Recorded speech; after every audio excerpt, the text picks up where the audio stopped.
So we are very happy that you guys are with us today. Um, we're happy that y'all chose to spend a little bit of time with us this morning. We hope that you all are able to get out some information here today. We hope we give you some good information and some stuff that you can take back from the book.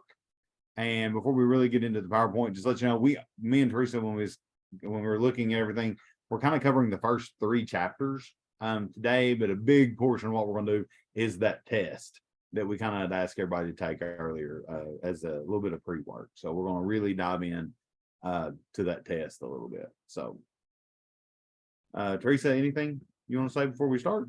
Nope, you got it. All right.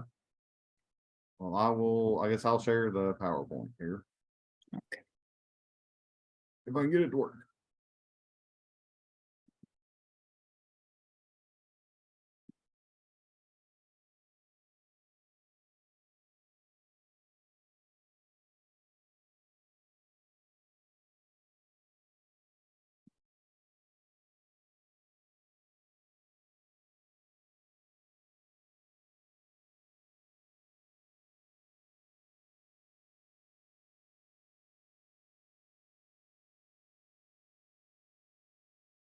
Okay. So again, Teresa and I are going to look at this today, and we're going to look at this second session. It's about knowing you. It's about knowing you as where you are, where you stand with being resilient, with resiliency. So the first thing we want to do, the first slide we kind of want to look at is Betty and Melissa did a good job last time talking about what resilience is, like what it is for us. So just to kind of reiterate some of those points, just some of the things that we talked about was, resiliency for us is how it's the part of us that keeps us coming back, when things happen. And I think about it so many times with our job, and this was mentioned last time in a discussion, in a breakout discussion, but I just wanted to reiterate the point that was made in that discussion was sometimes you all as coordinators, you are going to see and deal with some of the most horrible things imaginable. And resiliency is what allows us to answer the bell the next day. It's what allows us to get up and come to work and do what we have to do to take care of families. That's resiliency. It's coming back. It's being able to come back and do all these things.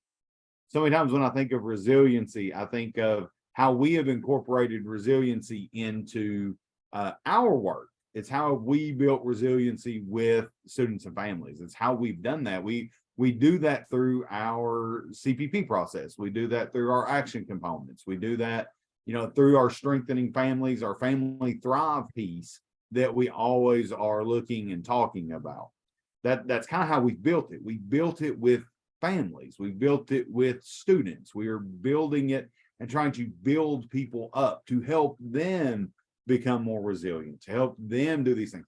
We intentionally incorporate activities all the time into the work that we do. We're all the time looking for things. You guys as coordinators are all the time looking for ways to help people foster their resilience, to make their resilience better, to be able to bounce back quicker, to be able to get through the problems that they face. But while we look at that, I want you to kind of keep some of those things that you do in your mind as you're working through, as you work with families, as you work with students. Think of some of those ways that you build resilience in them. But we're really going to focus today on you. We're really going to focus today on us as a group, on coordinators, on the work that we do as Frisk. We're going to really focus in and hone in on those things. And as we look at that for you as resilience, and I always think, when I think of resilience, I always think of, and again, I always think of the standards picture of the palm tree. I always think of that piece in the standards presentation when we talk about the palm tree. And I think about the palm tree and I think about what it means and how it shows resilience. And I look at those things.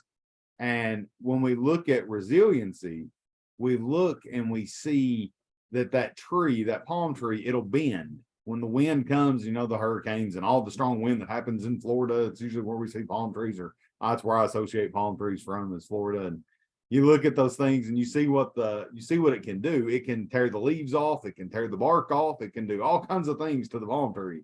And the palm tree will bend and it will bend and it will go and it'll bend this direction and the wind shifts and it'll bend the other direction. But what it doesn't do is it doesn't break. That's resilience, is we bend, but we don't break. So as we look through, you know, as I was looking through, as we're looking through that first chapter of the book, of our book that we have today, that it brings up, you know, how we use resiliency in life. It brings up 4 ways that we use resiliency throughout life. And I want to take just a moment to kind of go over those. And we're not going to dive too deep into them. You can go read about them. It's in chapter 1 of the book. If you really get into these, it gives each one of these a little paragraph and a little bit more information.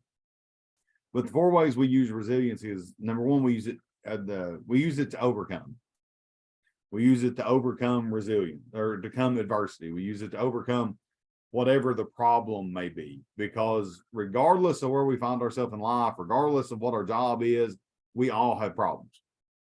We all have family problems. We all have, you know, we all deal with financial problems. We all deal with all this stuff. It's how do we overcome? How do we overcome? How do we overcome the obstacles that are in front of us? Secondly, we look and we use resiliency to steer ourselves through the problem. It's not only overcoming, it's getting through it. It's just going and just keep walking and just keep moving and just keep going forward until we get through whatever the problem it is.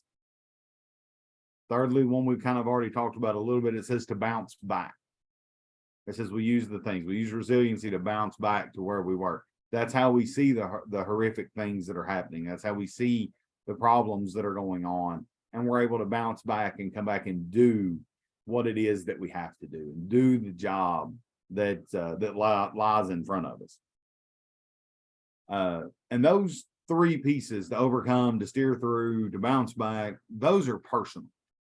Those are, you know, personal, internal for us. Those are something that we are going to do in ourselves. But the final way that it talks about is the mission. It's the job. It's what we do.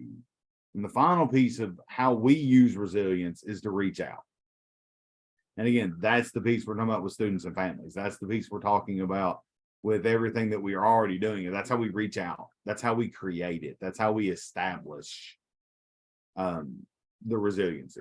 That's how we establish it in other people, is reaching out to those that may be hurting, reaching out to those that are going through problems, reaching out to those that have suffered traumatic experiences throughout life. That's where that's the mission. That's what we do. That's what Frisky is. All right, so we're going to take it now and we're going to start looking at the test. We're going to start looking at the test, and for that, I'm going to turn it over to Teresa. All right. So we had asked that prior to this meeting that you had taken a moment to do the resiliency, the RQ test. And some of y'all may have already scored your test, and that's fine if you have. But for those of y'all that haven't already scored, we're going to look at the first one, which is emotion regulation. So if you take a look at your test and item numbers 13, 25, 26, and 56, if you will write down, your scores for those and add those up. Same way with the other items listed on the right-hand corner or the right-hand side of the slide. That gives you your total for your negative. And with all of these, it will be the positive total minus your negative total, and that gives you your emotional regulation score. And then at the bottom of the slide, you'll see the ranges for above average, average, and below average. So we'll give everybody just a minute to tally up their scores if they've not already done so.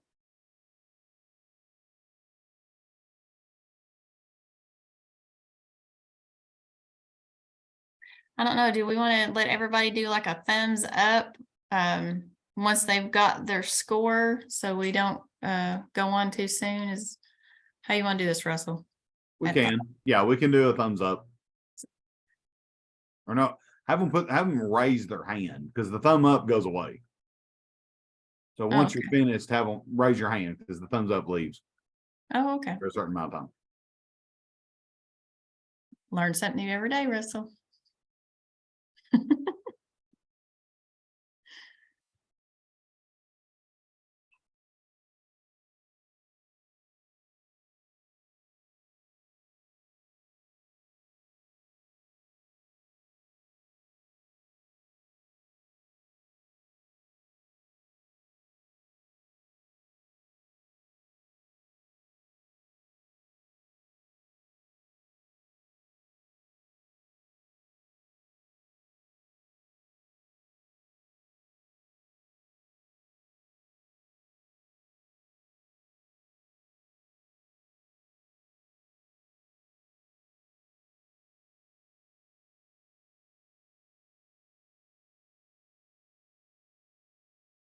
Making you all do math early this morning. Yeah, we're making everybody do a little bit of math, a little bit of thinking about ourselves. Those are probably some things that are not always too good to go together this early in the morning. All right.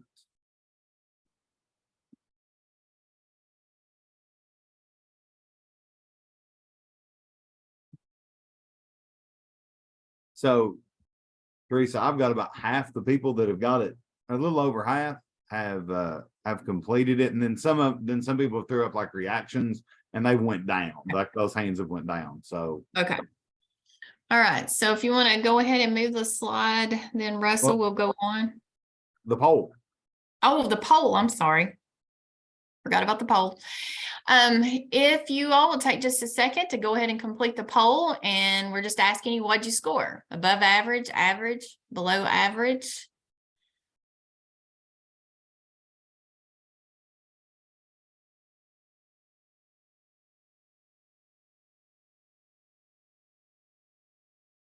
I guess as people are scoring the poll, all your faces on the side of my screen are just like flashing. It's like distracting me. I'm sorry.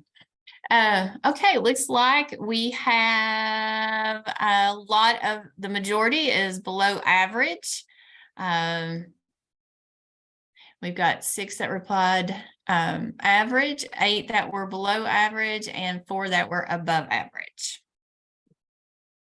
The above average people, you guys are like robots or something. All right.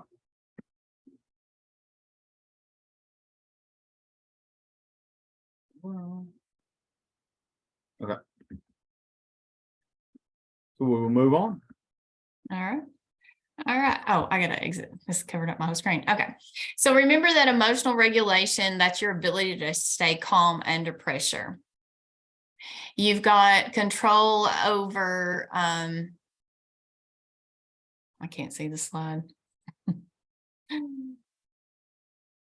What's that slide say, Russell? Control over, What? you have control over, then there's a word, I can't. Over emotions, attention, and behavior. Okay, the little box was covering that.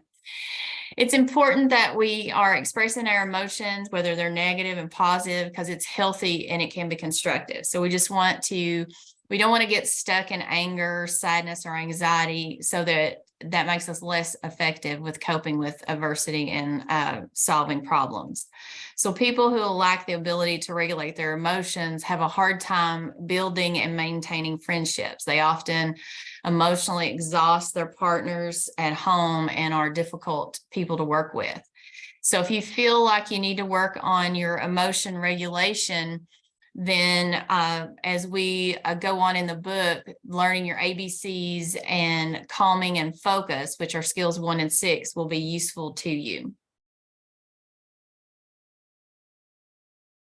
All right.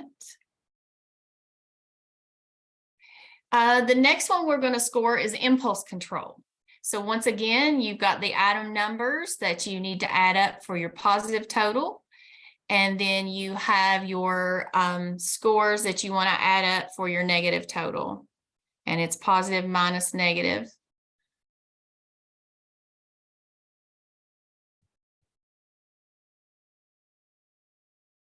And then Maria, I see that you've raised your hand. Did you have a question?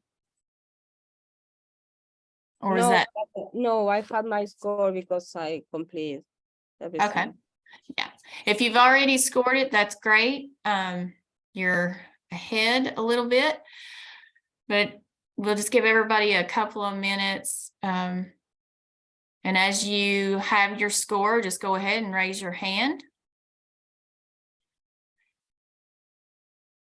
And this one, you can have a negative number.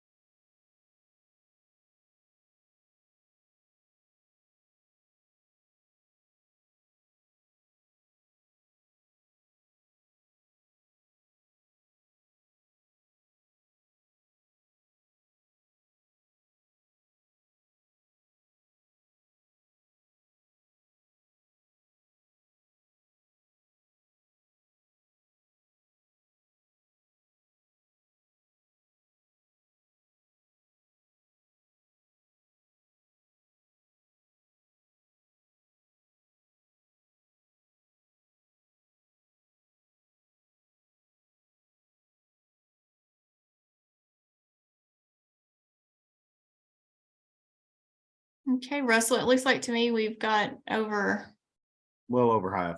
half, yeah. All right. So So let's, poll, let's Yep. see what everybody scored.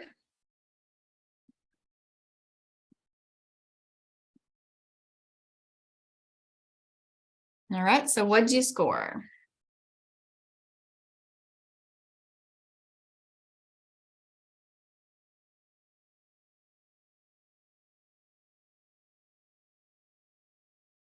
wow. All right, so we've got a lot above average, but 15 out of 19, and then 2 average and 2 below average.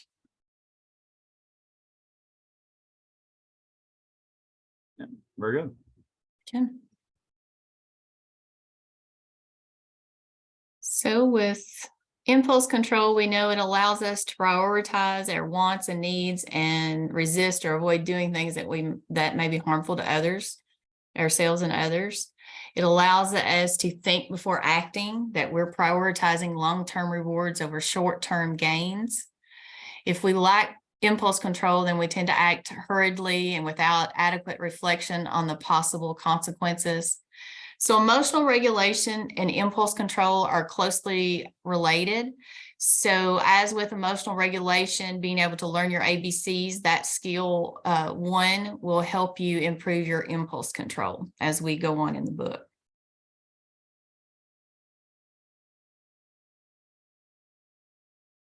Okay, optimism is the next one we want to score.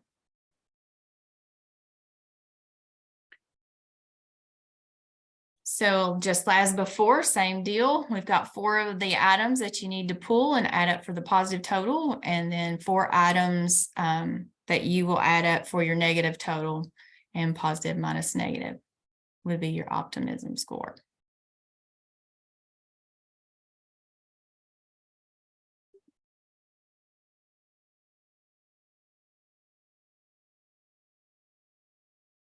And as before, as you have your score, just make sure you raise your hand so we'll get an idea of where everybody's at.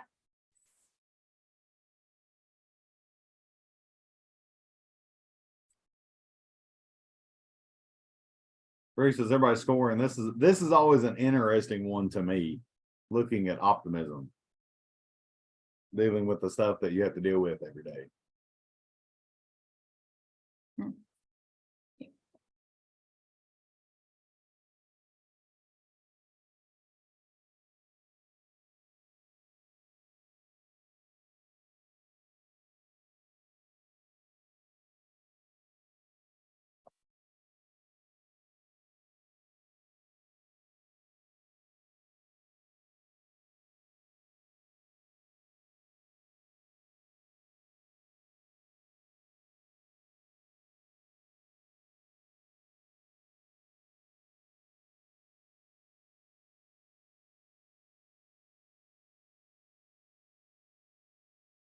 Okay, Teresa, it looks like we have a little bit Yeah. over half. That's what I was getting ready to say the same thing, Russell. We're on the same page. So if you'll throw up the poll, we can get everybody's results.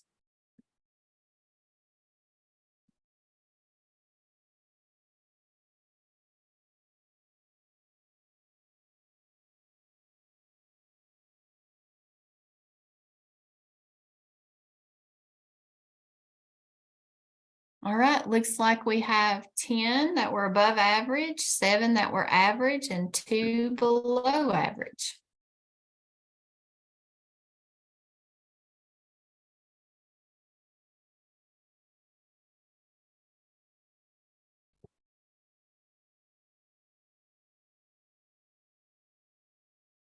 All right, so with optimism, we know that optimistic people believe that things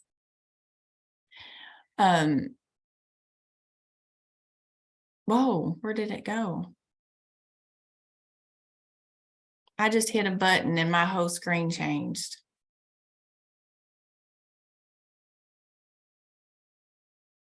Russell, I don't see where you were sharing.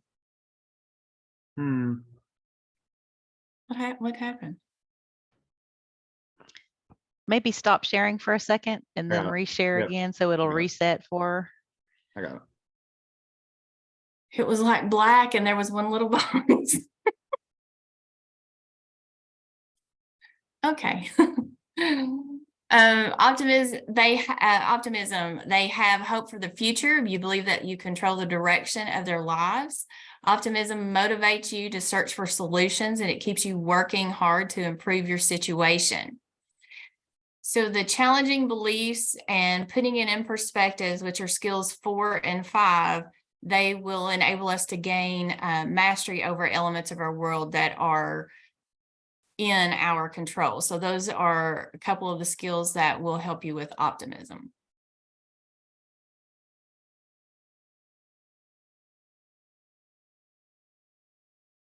The next one we're going to score is casual analysis. Same as before, just go ahead and get your score. And as you do so, make sure you raise your hand and so we can get an idea of where everybody's at.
Okay, Russell, it looks like we've got halfway.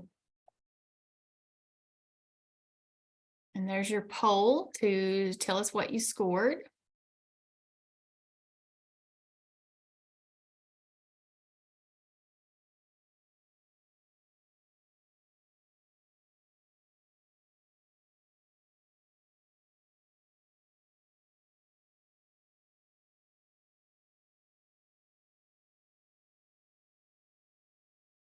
Okay, looks like we have 17 that scored in the average range, and then we have 4 that was above average.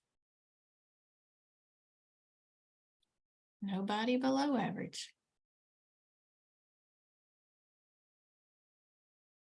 So casual analysis, that's people's ability to accurately identify the cause of their problems. So they are realist, and do not ignore the facts that are permanent and pervasive. They don't reflectively blame others for their mistakes or waste time on events or circumstances out of their control. So if you need to improve your casual analysis, the challenging beliefs, which is skill 4, would be a skill that would help you the most. Empathy is the next one that we will score.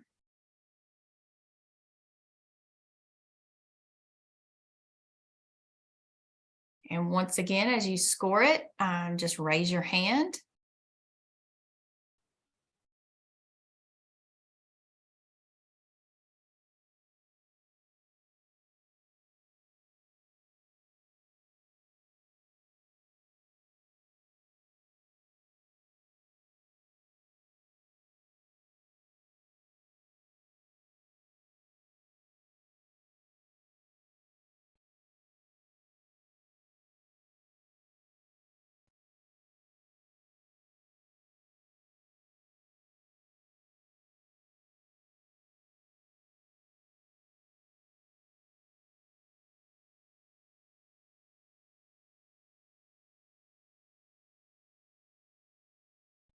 I think we need the theme from Jeopardy to be playing right now.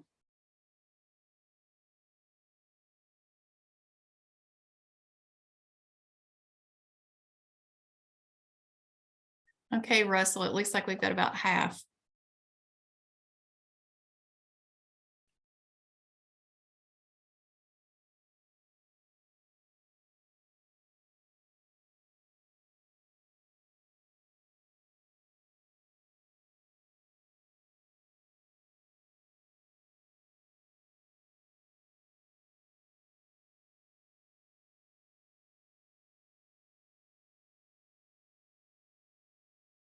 Okay, looks like we have above average, we've got 8, and then average, we have 10, and below average, we have 2. All right, I just realized that those polls actually keep the time. Just throwing it out there. Okay, empathy. It's how well are you able to read other people's cues to their psychological and emotional states. So reading others' nonverbal cues and determining what they are thinking and feeling. So people low in empathy tend to bulldoze over others' emotions and their desires. So skills that will be covered to help improve your empathy score are learning your ABCs and detecting icebergs, which are skills 1 and 3.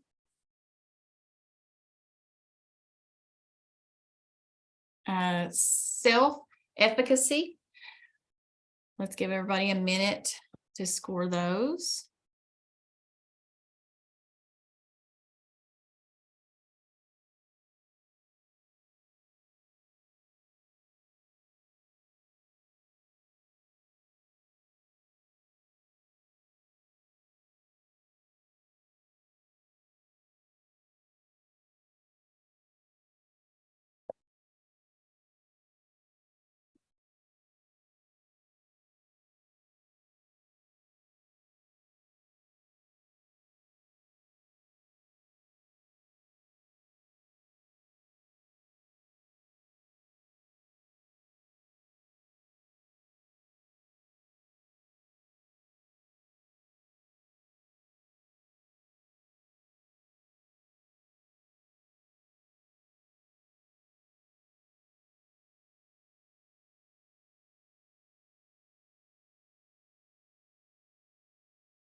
All right, Russell, it looks like we're about halfway there.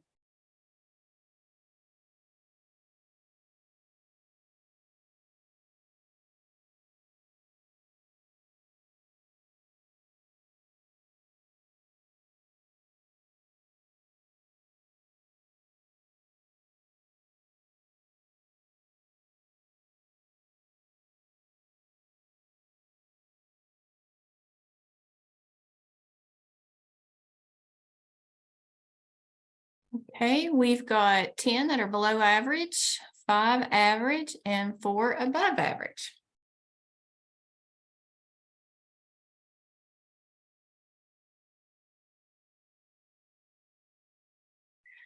So self-efficacy, it's a sense that we are effective in the world, belief that we can solve problems and our own abilities to succeed.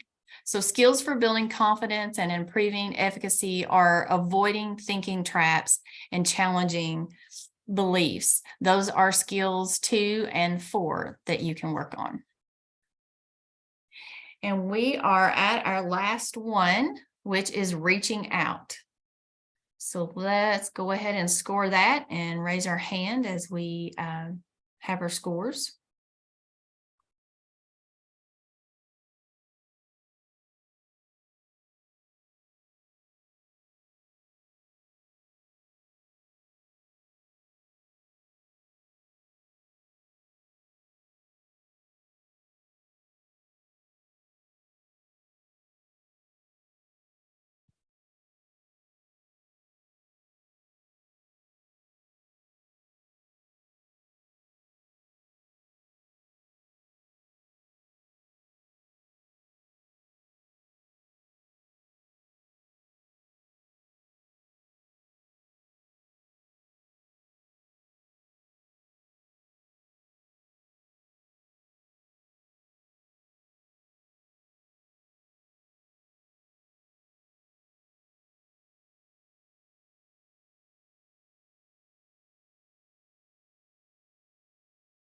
Okay, Russell, I believe we're at the halfway or more than half.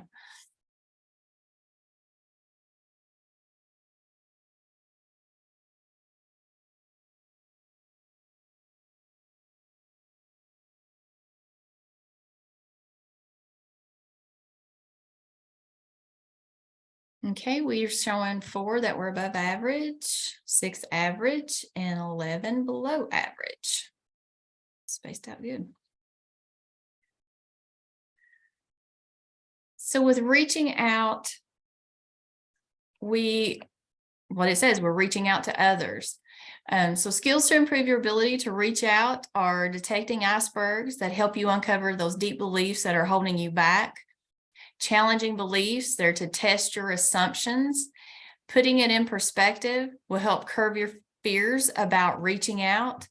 Real-time resilience will help you to fight back against your own non-resilient beliefs. So those are some skills that you can work on to help with reaching out. So the next thing we're going to do is we're going to go to our breakout rooms.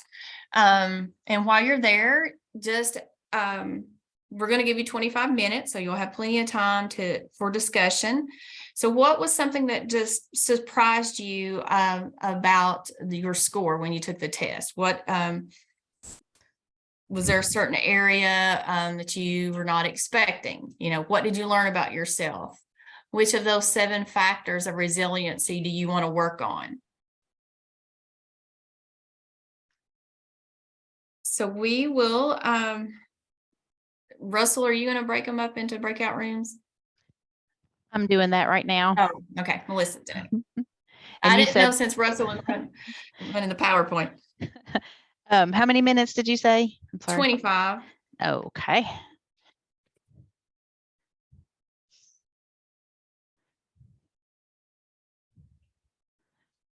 All right.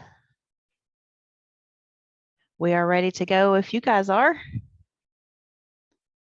Yep. Okay. I'm sorry, Teresa, can you repeat the instructions for me? You need to know the questions they're supposed to discuss. Yeah. Yes. What surprised you when you took the quiz or the test? What did you learn about yourself? Which of the 7 factors of resiliency do you want to work on? Perfect. Thank you very much.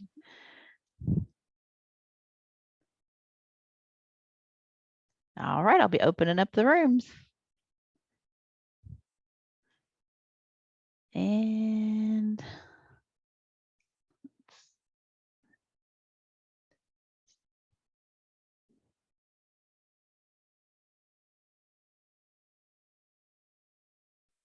Do you want to stop viewing, Russell? Or sharing, I mean, not viewing, sharing.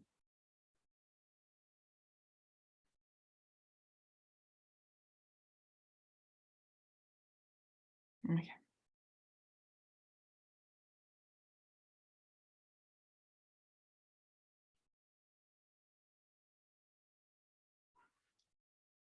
here. We are recording. Meeting is being recorded. Mm-hmm. Okay, so now that everybody is back from the breakout rooms, what we're going to do is we would love to have some people share some of the things you discussed. So we're going to take it kind of question by question. So let's look at that first question. What surprised you when you took the test? So would anybody like to share? If you would, just raise your hand and we can go from there. Share something that you talked about. Now, don't everybody raise your hand. No. Michelle raised her hand, Russell. Go ahead, Michelle. So in my group, surprising on some of my scores, the emotional at the beginning, I was shocked at my score. I was below average on that one. So we talked about in mine that we all hide it on a daily basis. And maybe I was just more honest on this piece of paper than I normally am in real life. So I know the other two people in my breakout room, they kind of said the same thing, that they scored differently than what they thought they would. So that one surprised me. None of the rest, my optimism score, Russell, did improve. So I'm apparently a couple of more points more optimistic than I was when we did it at our regional meeting. I am still in the negative, but not as negative, just FYI. Thought you would be excited about that one. Good. You know, kind of something that you were talking about is something that we were talking about when you all were in the room was this is a good test to kind of hang on to and take again later on, because a lot of this is moment in time. A lot of what's going on in your life right now is going to affect how you answer these questions. So your score is going to fluctuate, is going to have, you know, when you think of Michelle, when you're talking about optimism, when you're talking about, you know, how positive, how negative you are with different things, we look at that and, you know, that can change depending on what happened in your office this morning. That can completely change. So yeah, very good. Anybody else? Do we have somebody else that wants to share? We need to have about 3 people share. So give me a couple more.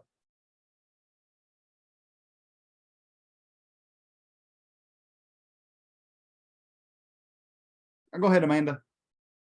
So I was in Michelle's group, and something that we all had in common and we learned about ourselves is that our impulse control ranked around the same, and that we prioritize our wants a lot more maybe than our needs. And that's we kind of drifted off into our personal lives, but that was something that we had in common. So it was pretty neat talking about that. Yeah. Very good. Somebody else.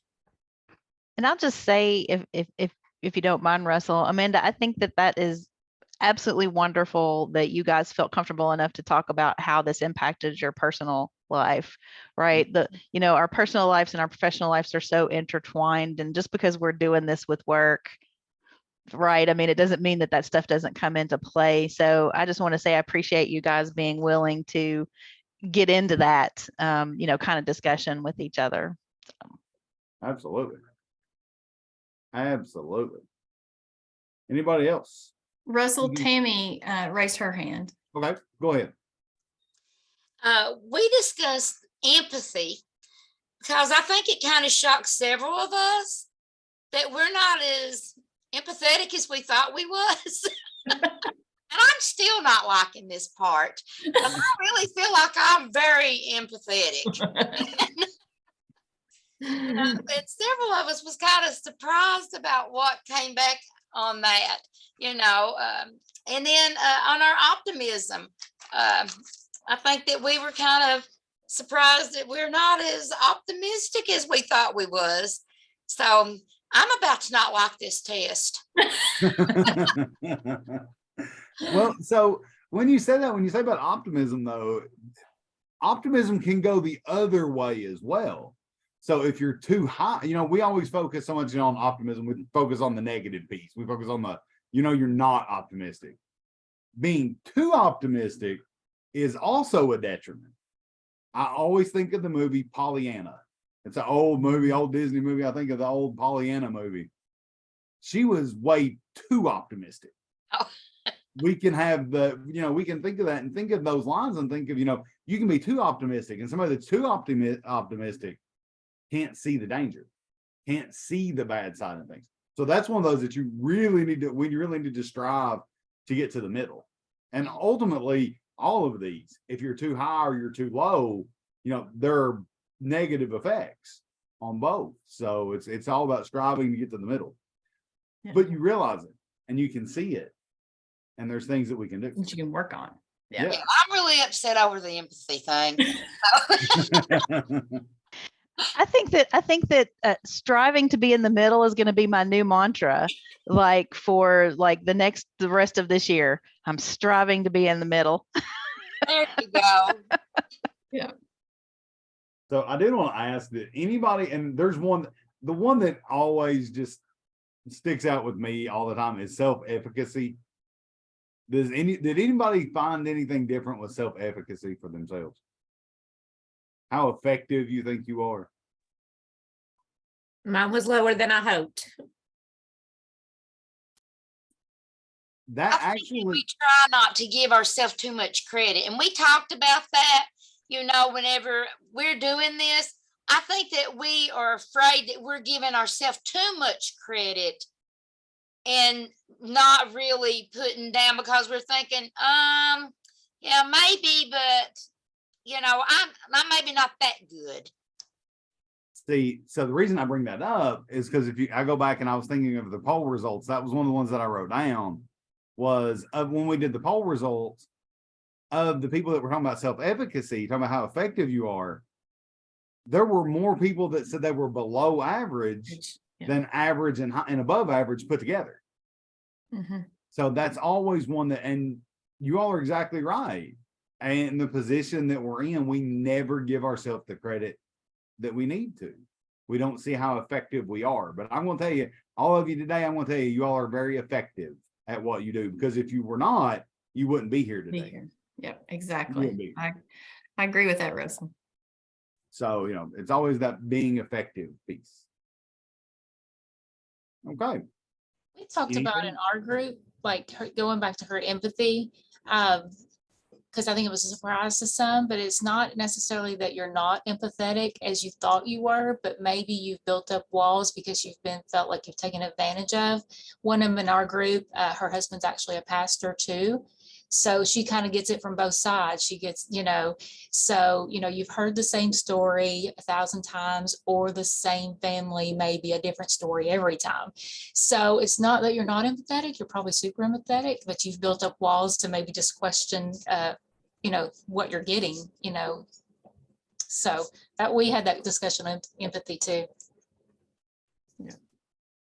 So one thing we got to realize is all this stuff ends up tying itself together. Like all these things end up tying, and they play into each other with the things that we have. So very good. Y'all did a great job. Any final comments before we move on? Y'all have, I'm all about if we spent the rest of the time and just had discussion and didn't get to the rest of the PowerPoint, would be perfectly fine with me and Teresa too. I mean, we would be perfectly fine with that. Because I like having the discussion. I love that piece, because I want to hear from you all. I want to hear what you all know. Maybe stop sharing the PowerPoint so we can all see each other. I can do that. So we can kind of see people, and see each other. But yeah, I mean, that discussion, that to me, that's where we're going to learn, is through talking to one another. So is anybody else? I mean, I'll give you time. Okay, so I was really bothered that my reaching out was the only category where I was below average. And I'm going to admit that I can't tell you the number of times that I looked the numbers back up and tried to decode and figure out why I was in the negative. But for me, one of them said something about, I like it when I'm in charge. And I'm like, I'm not afraid to be in charge. It's just lonely. And I feel like I'm a better coordinator and a better wife and a better mom. Like when you have people around you that bring their like I'm good at organization, but someone else thinks of another part, and someone else is a dreamer in our admin team. And so they dream up the ideas and I make sure that they actually happen, and the timeline and all that. So I was, like I said, I was going back of why was it negative? And then I felt better when the majority of us were negative, like below average. I was like, okay, I'm not the only one. Maybe it's all right. Yeah. Go ahead, Delisa. I was just going to share in our group, we talked about the reaching out too. And we were like, oh, well, we had to bother anybody. Everybody has a full plate, you know, and then it was silence. And then it was, well, if I do it, it's the way I want it to be. And so then we went from, we don't want to bother anybody to, we want to do it our way. So, but it was a really good point about bringing in the different viewpoints, because I think that is important. Yeah, and that's the whole key with reaching out is like, yeah, I mean, we love to have help. We love to do these things. But then when it all boils down to it, it's like, how many times have you did that? How many times does that happen at school? That all these programs are going on and it's like, yeah, you know, this person's going to help, this person's going to help, but you're just finally like, let me just do it. I'll just do it and take over and I'll just get it so we can get it done. I want to just do it. Yeah, that's reaching out. That's something that I think that's something that we all can work on, because we all have a tendency to do that. Is Go that ahead. bulldozing over everybody's ideas in the empathy part? I just want to know that first.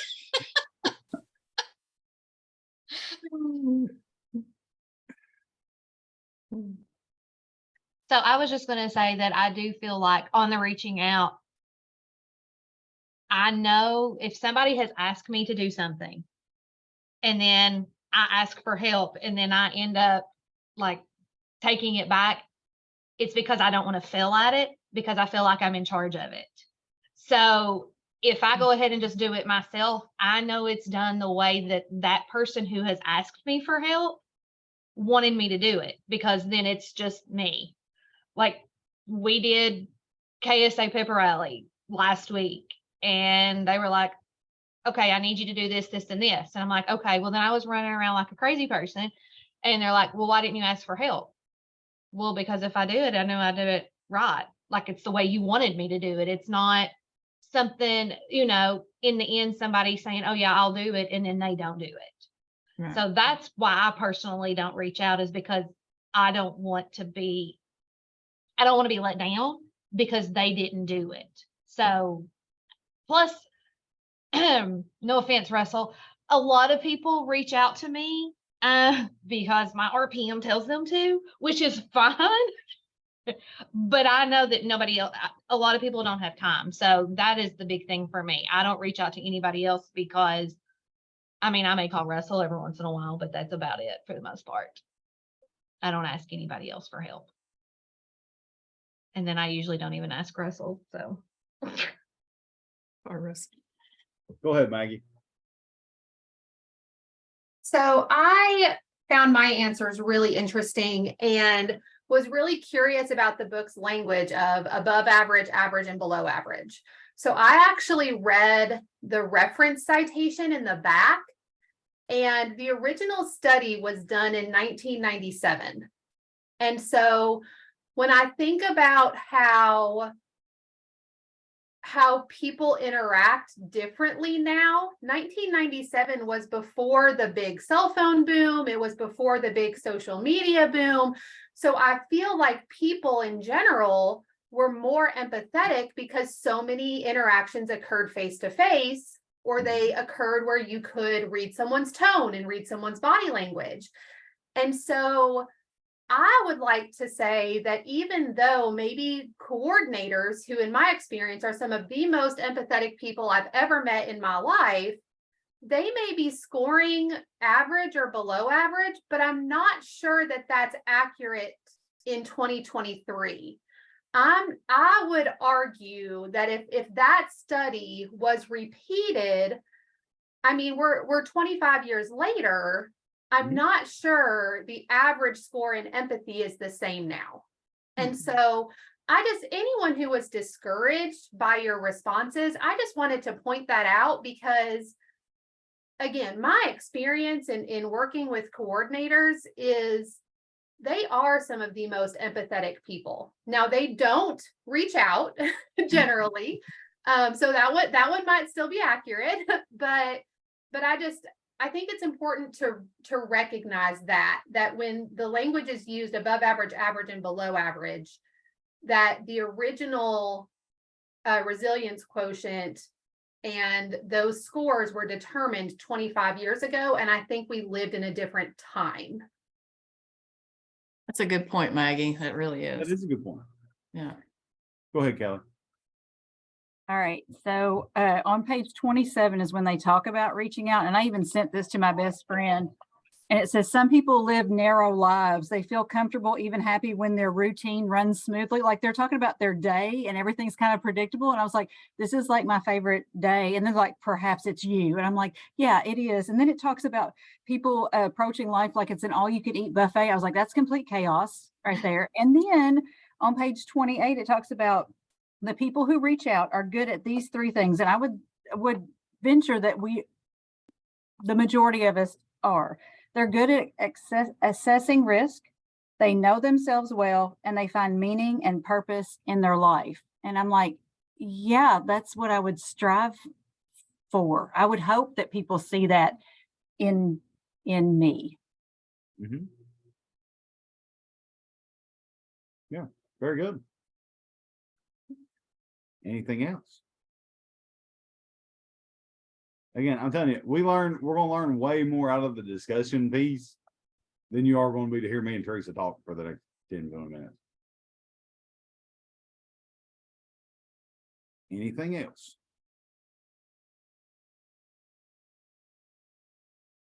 All right. Well, if we don't have any more comments, we will pick back up and we will go on and we'll move on into the next section, the next piece of what we have. So, and this is going to actually speak to a lot of things that we just talked about, that we were kind of talking through here.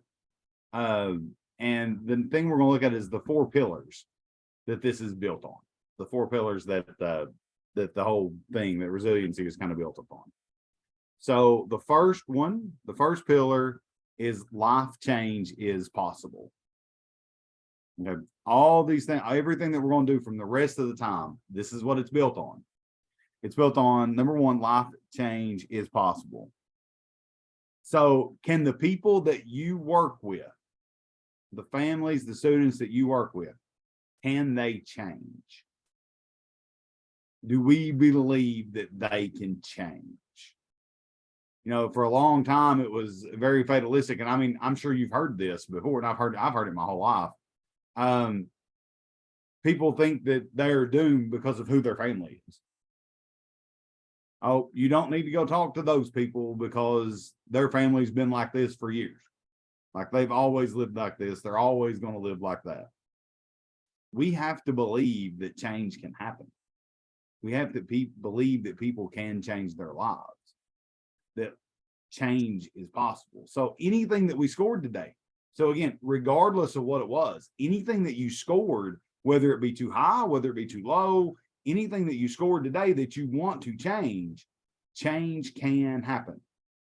Change can happen.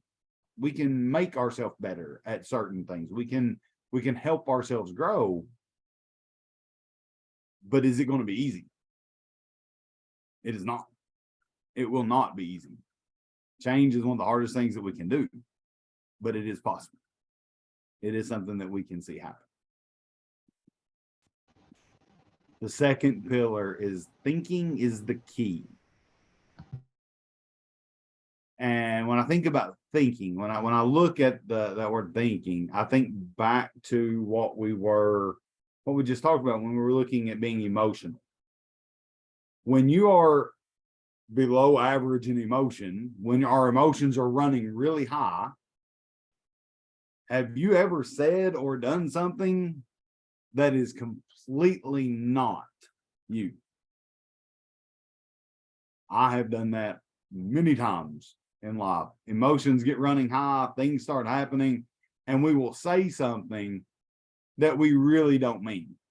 We say things and something just kind of comes out of us, something just kind of pops up, and it happens. So thinking, we have to make sure that we think. Right now, we have to make sure that we're thinking about the different things that are going on. Thinking is key to being resilient, using your brain, using your mind. But at the same time, accurate thinking. The way this piece came about was the old way that people used to think about mental health. The way people used to think about mental health when mental health first started becoming a term was they were looking at, having a firm grasp on reality, that you could see your situation, you could see the outcomes, you could see everything around us, like it was all nice and neat and clean, and you could make the exact decision. It was, that having that firm grasp on reality. But what we've come to notice is life is messy. Life isn't firm. Life isn't black and white. It isn't right or wrong. It isn't, one or the other. It's somewhere in the middle. And we've learned that, we have to accurately see the situations that we're in. We have to accurately see the things that are going on around us. That's why we say that taking this test at multiple times is probably a good thing, because it's moment in time. It's what are you dealing with right now that's going to affect the way that you are, to affect the way you think of things, the way you see things. And then the final pillar that we have is refocus on human strength. So refocus kind of on the things that we're able to do. We're focus on the strengths that we have, as opposed to looking at the negatives. Because so many times we tend to, again, going back to self-efficacy that we talked about just a minute ago, we tend to look at the negative about us. We tend to look at the things that are not so good about us, instead of looking at the positive. Instead of focusing on strengths, we want to look at our negatives. We want to look at our weaknesses. So refocusing ourselves to looking at strengths. That's why that's why as working with coordinators, working with other people, working with families, working with students, that's why we're all the times looking at that strengthening family, the protective factors, is how do we look at their strengths? How do we find somebody's strengths? How do we look at the things that people are able to do?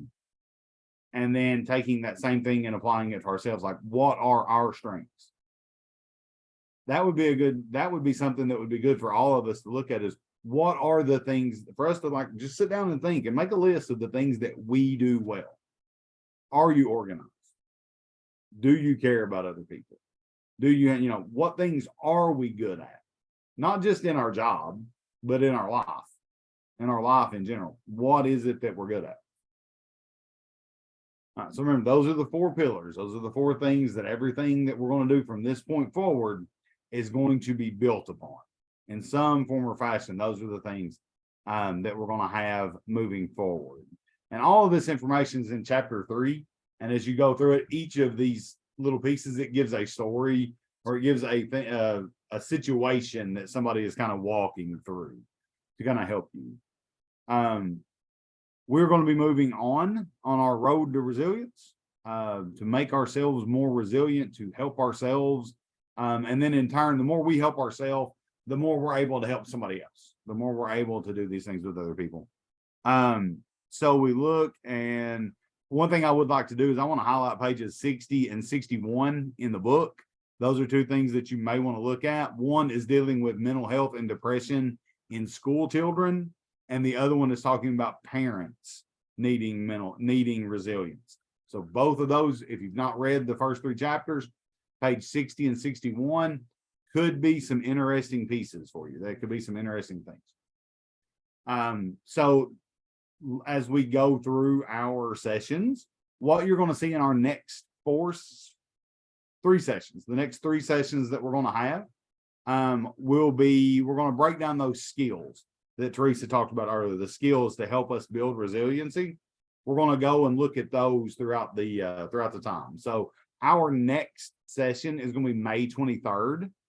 And that is going to be over chapters 4 and 5, which chapter 4 is learning your ABCs and chapter 5 is avoiding thinking traps.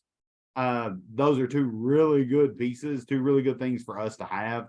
And that's going to be brought to you by Maggie and Teresa are going to be doing those next 2 chapters. So with that, I believe, Teresa, if you don't have any other comments, I believe we are finished. Nope, I don't have anything else. I do. Go ahead, Melissa.